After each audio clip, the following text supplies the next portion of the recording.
What's going on, guys? Welcome to the August edition of Behind the Beat. Um, sorry, just checking on the cat. She is ornery, so you never know what she's gonna do. But yeah, August edition of Behind the Beat, and this month we are returning to the album "Mural of a Sober Introvert" that just released for early listen on July 17th via Even.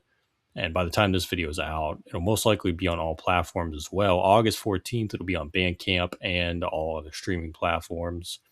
We did obviously the first three singles a few months back, which was Rooftop, Intricate Symptoms, Lost Letter. Almost forgot the names. And this month we're doing the outro, which is called Written Novel. And I chose this one because I think it is really a picture perfect ending to this story that I was trying to tell with this album. And I know for sure I made this beat probably 7 or 8 months before putting the album together.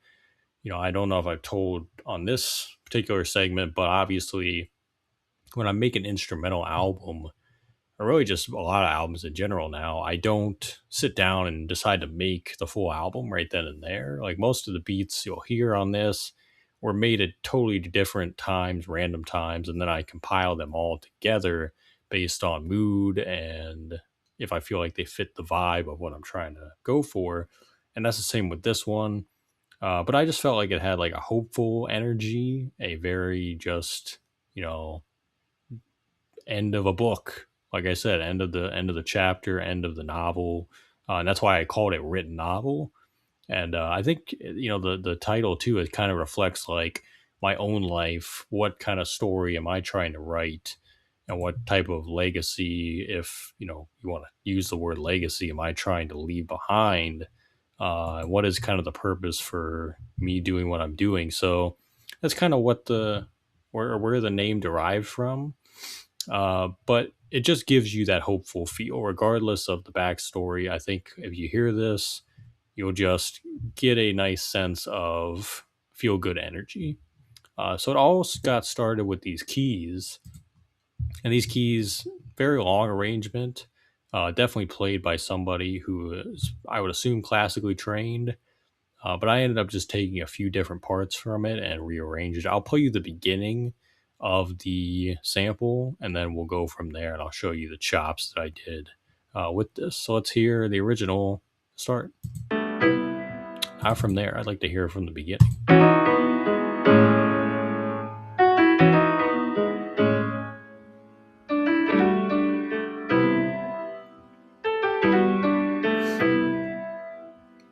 And all I did with this was just speed it up slightly, and I pitched it down just a little bit. If you check out, I kind of wanted to highlight this real quick. You can kind of hear where I chopped here. Now, what I usually do for samples and Slice X, you hit perfect all regions, and that will put your marker, that'll kind of make your marker more finite. So you can kind of see it drop out here, like right here. It kind of cuts part of the sample. It allows you to focus on the part that you chop that you want. That way, it's not going to give you the tail end of what you don't want, essentially. But you can kind of hear it if I play it again. Hear that? You can kind of hear it drop out. So that's not like the way it is. It's just I hit perfect all regions. And so it wanted to highlight the part that I wanted. I don't know if I've ever touched on that before, but that's something that people might not know. But that's pretty much, that. And then I went from there and made a whole 8 bar arrangement. And this is definitely imperfect. I mean, it's not the best chops, honestly. And you could tell that it is chopped up. I honestly think that when you have like an arrangement like this, it's definitely more like intricate. Kind of hard to mimic it to make it sound like it's being played the way you arranged it. But I think that kind of adds to it. It's like we know, obviously, I didn't play this myself, so I'm taking the parts that I like and kind of just highlighting those. Let's hear that by itself.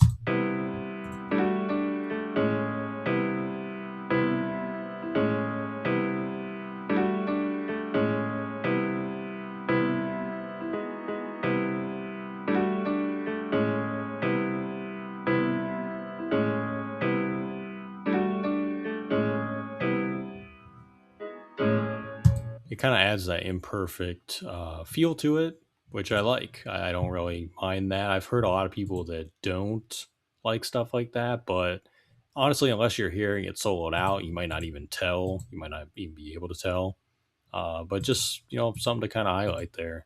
Next up is the synth, which all I did was take part of this sample that I enjoyed, time stretch it, fit 86 BPM, and I think I probably added some reverb, EQ'd it a little bit.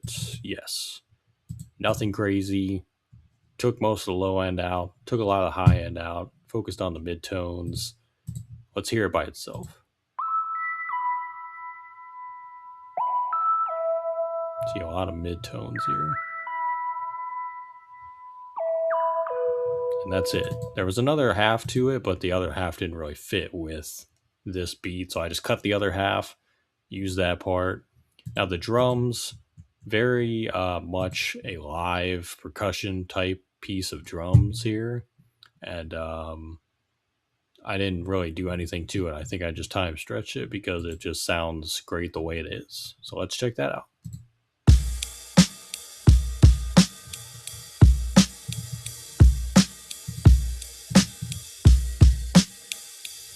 An EQ, you see just focused on that punch of that kick, and definitely focused on the hi-hats.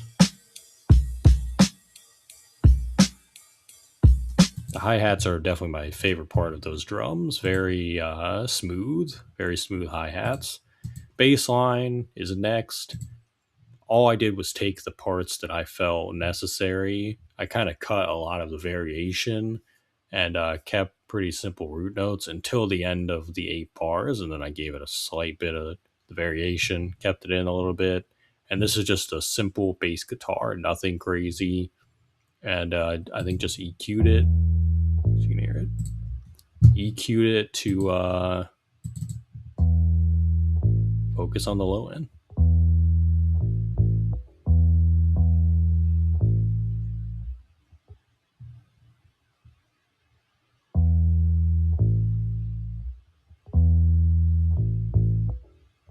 See, other than that ending, which is the bunna, I basically just kept the same couple notes, and I kind of EQ every bass guitar the same, take out all the high end, and really just focus on making the bass a supporting factor for the kick and for the drums. And the last element, wanted some dreamy type pads with this, and these ones they're in Pigments, obviously. They're called Matrice, I believe is how you'd say it. Kept the attack right where it was. I wanted them to kind of slowly fade in, like when the chorus arrives. And they sound great accenting with the piano. But let's hear them by themselves.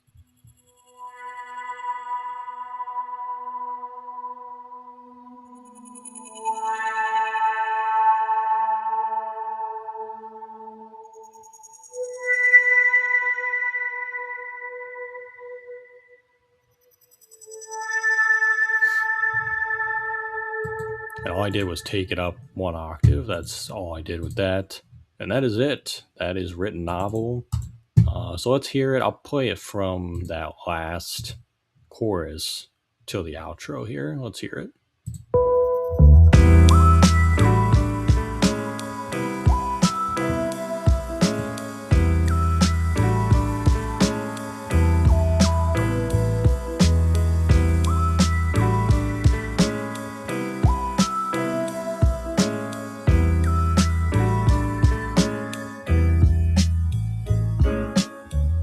The only thing I know is that this beat was definitely longer. There was an original version where this beat was probably 3.5 minutes. I wanted to trim all the songs on this album down under 3 minutes.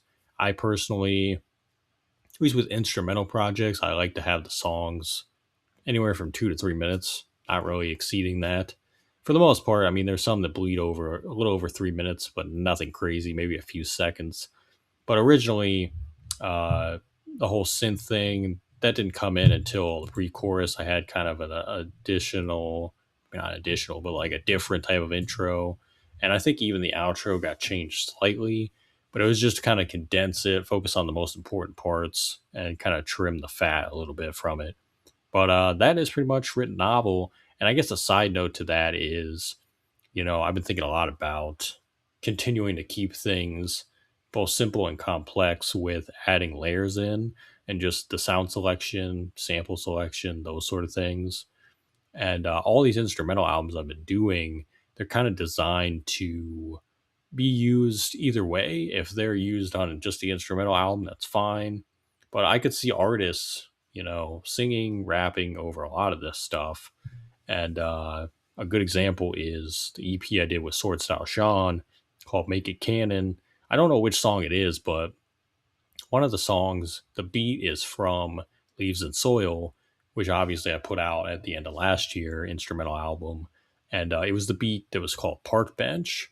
And he had heard that and got inspired from it and ended up writing a whole song. I want to say it was probably, I don't know if it was Who's It For. I don't think so. I'd have to think of which one it was. But yeah, he wrote a whole song to it and we put it on that EP. And I think that's, I'm cool with that. Like, if somebody gets inspired by these instrumental albums so much that they want to write to them, like, that's such a big deal. And I feel that way about a track like this, where it's like, yeah, this is great by itself, but if you added vocals, it would also be great. So I think everything I use for an instrumental album, I would love it to be at least have the potential to be multifaceted in some type of way. So I guess I will always be keeping that in mind. And if you're an MC, singer, if you hear any of these instrumental albums and you want to give it a go, with any of them, I would be definitely honored. Just hit me up, like, let's do it the right way. But just something to think about and something for myself to think about too moving forward. But that is written novel from the album Mural of a Sober Introvert. It's available now on Even for early access, but by the time this video is out, it might be out everywhere. August 14th, it'll be out everywhere. So check it out. I appreciate everyone that supported it so far.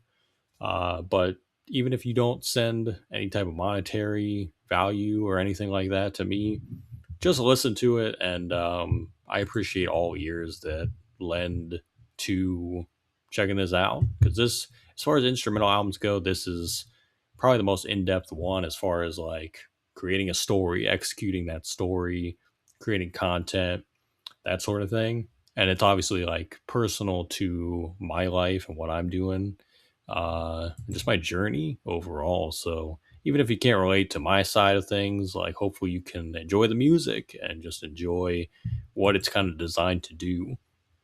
But next month we're going to do another one, obviously, and I'm going to be getting into this amazing compilation album that is going to be dropping next month. Stay tuned for more details on that. But until then, as always, thanks for watching. Stay safe, stay positive out there, and we'll see you next time on Behind the Beat. Take care, guys.